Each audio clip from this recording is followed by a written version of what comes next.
Hey everybody, I'm Jeremy Roberts with Academic Support here with Matthew Zediker from the Math Department at Ole Miss to ask him some questions about navigating through the department. Matthew, thank you so much for joining me today. Of course, yeah, I'm happy to be here. So could you tell me a little bit about yourself and how you actually chose math to become your major? Sure. I'm graduating this semester. I'm a student of mathematics, of course. And as far as what led me to mathematics, I'm personally just a fan of puzzles and solving problems in that way. And math is a great way to express yourself in that nature. There's always a lot of emphasis on computation, but certainly I enjoy puzzles, and that's one of the best things about math. That's what sort of drew me to choose mathematics, for sure. Okay, so congratulations on graduating in just a few short days. We've got Yes. graduation right around the corner for the class of 2021. What does someone do after getting a bachelor's in mathematics?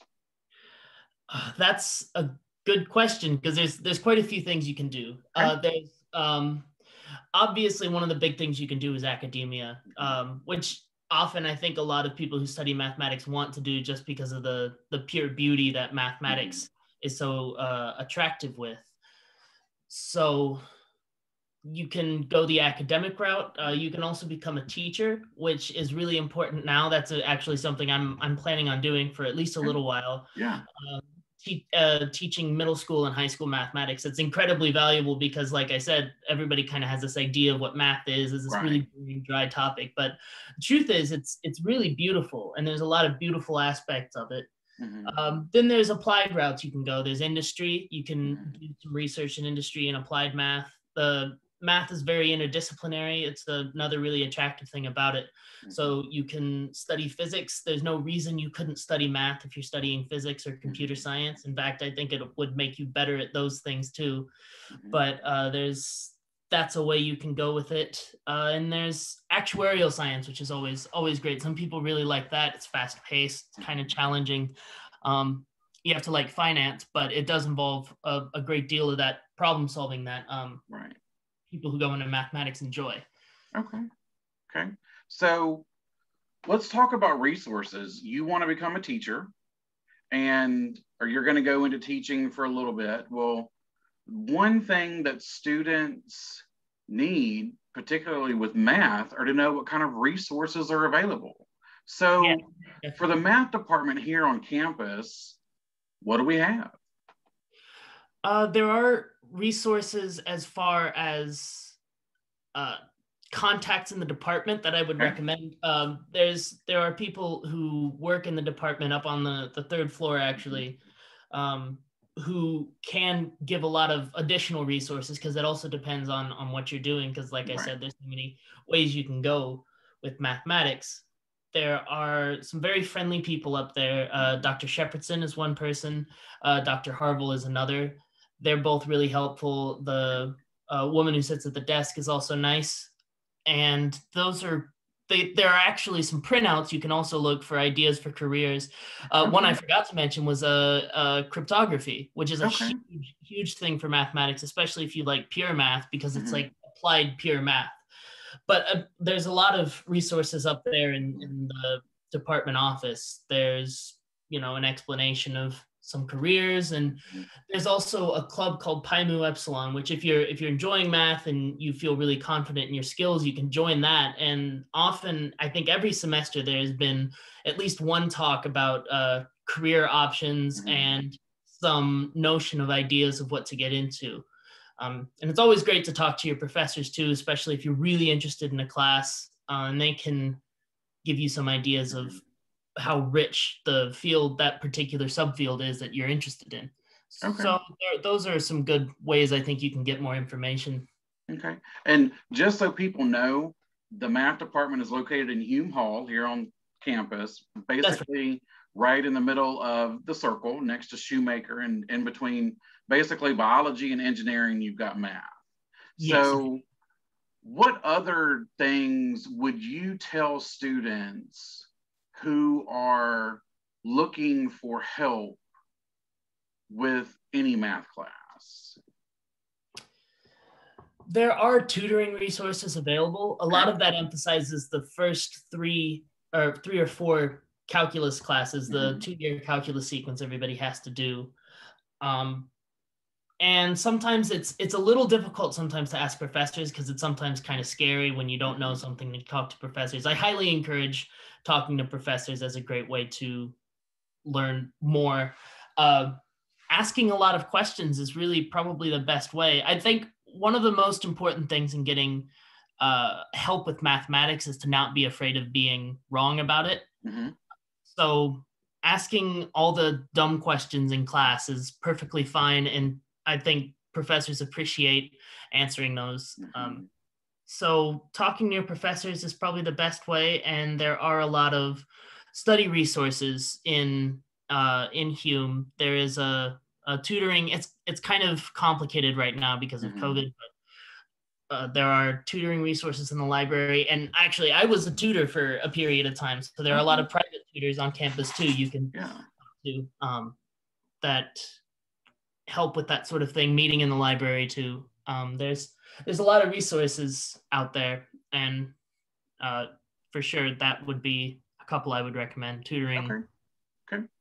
So what is something that is interesting about math in your opinion? The beauty of it and how it has so many different facets. One thing that's an example of something that I found particularly beautiful this semester actually is I'm taking a number theory class and an abstract algebra class. And I have seen two statements of the same theorem, but in two different ways in two different contexts.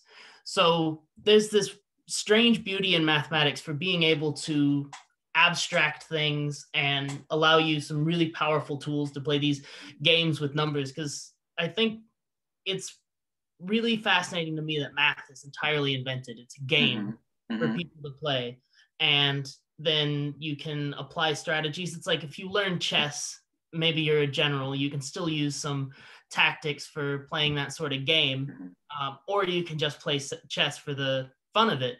So there are a lot of really beautiful things in mathematics that are pure, and they come up in surprising ways in applications, and it's just so rich. That's what I love about math. There's a lot of interconnectedness and a lot of beauty in that sense. It builds up on itself, and that's really fun. Okay, so I love what you said, that it's a game. So how does one win the game? That's interesting. That's probably the other great thing about math is it's not really winning the game, it's playing it. Because sometimes you do not get the right answer. So it's very frustrating sometimes. I've spent weekends working on one problem, and especially in some of the graduate level classes. And it doesn't sound fun, but what is fun is when you do solve it. And it's just a great feeling to be able to get solutions to these sorts of problems. And really, you just want to keep climbing higher and higher with it. It's playing the game for its own sake, not really being too worried about winning or losing it. But the beauty is in playing the game and figuring out new ways of getting to an answer. Okay. So we've discussed your personal relationship with math. We've discussed resources that the math department here at Ole Miss has to offer to students. One thing that in our department with academic support, one thing that a lot of people have issues with or don't really know how to do is the communication with faculty and staff.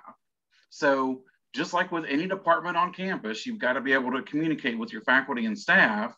So what's some advice that you would have for students in any math class, no matter if it's the math 115 all the way to a graduate level class? How can they break down that barrier of maybe not feeling so intimidated by a math teacher or being intimidated by a teacher period, and actually need to cross that barrier to communicate with faculty or staff in your department? I mean, that's kind of the truth with learning math, is you have to become secure in yourself and understand, you know, when it's okay to be wrong. It's always okay to be wrong. I think if you show up to a professor's office, just go there, as nerve-wracking as that is, they will appreciate that and pay attention to it. I think that's broadly true of college in general, but especially in mathematics, I think when you can go talk to a professor one-on-one, that understanding improves and you know better what questions to ask in class, and you have the language to ask those questions. If you're studying math and you need help with something, emailing is okay, but really when you can write on the board and talk to people, you get comfortable with the language. I think reading the textbook too is helpful because it gives you the context. I benefited immensely in that class where I worked on problems for weekends. Was hard to do without the textbook. The textbook was really difficult, but just getting used to the language and reading through these proofs and that sort of thing. And of course, this is advanced, but I think it applies in a lot of context. Just reading the language over and over again, you feel confident, you feel able to talk in that language, and that makes it easier to be understood with these topics and definitions and that sort of thing. I would highly recommend continuing to read the books. That's always helpful. But just getting comfortable with that language, I think, is a great step towards being able to communicate. And it's just kind of a personal thing. I think at some point you have to feel comfortable in the fact that there is so much mathematics it's impossible. I think somebody said once that Henry Poincaré was the last person to know all of mathematics, because at this point it's so broad and vast based on all the work done in the late 19th century. It's just become so big. It's hard to understand. You have to just kind of be humble in that, which is hard. I think a lot of people who study math kind of feel good about knowing a lot, but it's a personal thing. I think you have to kind of understand, but reading the language over and over helps a lot. Right. Okay. So are there any final words or thoughts that you would like to include for anybody who may be thinking about math for a major or a minor, or wanting to go into the mathematics field? I would say it's important to just realize that it can be fun. That's the thing I think a lot of people forget, especially I mean, what I'm interested in is education for that reason. It's not fun for a lot of people to study math, but I think one of the best things you can do is find a topic you really like, latch onto it, and figure out all the different ways you can look at it. Go ahead and get started. There's no reason to be scared of math. It's all imaginary. You're not going to get hurt if you get a question wrong. So I suppose that's just kind of a way of saying don't be afraid of mathematics, because it's not about the numbers as much as it is about the playing that game. So I would highly recommend understanding yourself in mathematics and just pushing forward in it. It's daunting and hard, and you want to quit sometimes, but then you just get into it, and it's fun when you just don't approach it too seriously sometimes, because it's all invented and it's fun. That's what I would say as some parting words on that. Okay.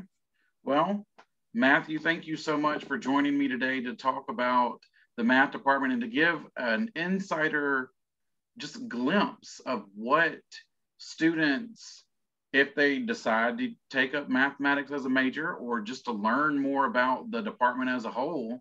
Thank you so much for being willing to just share your experience with me today. I really appreciate it. I'm happy to be here and talk about this. All right. I think it's I hope people choose mathematics. So yeah. All right. Well, everybody, if you have any questions, the math department is located in Hume Hall here on campus on the Historic Circle, and their main offices are on the 3rd floor. That is where the chair's office and a lot of other resources that Matthew was alluding to are actually housed. So if you have any questions, stop by Hume. They're open when the university is open, and they would be more than happy to talk to you about the math department. So for academic support, I'm Jeremy Roberts. Thank you so much for joining us today. Thanks.